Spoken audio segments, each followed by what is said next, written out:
Era Roveretto del Portogruaro, siamo qua con lei per commentare la prestazione appunto della sua squadra, la vittoria. Allora, Chiara, è arrivato un successo, 3 punti importanti per la vostra classifica, è stata comunque una partita molto tirata e combattuta, però ci avete creduto fino alla fine e avete portato a casa i 3 punti.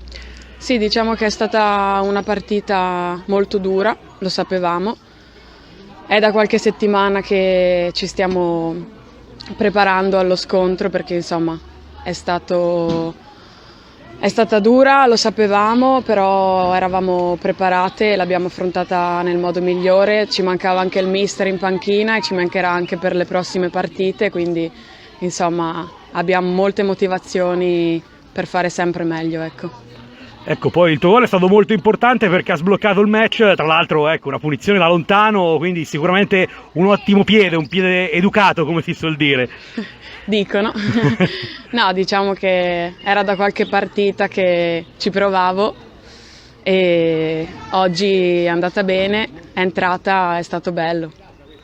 Perfetto, grazie mille Chiara, buon proseguo del campionato. Grazie a voi.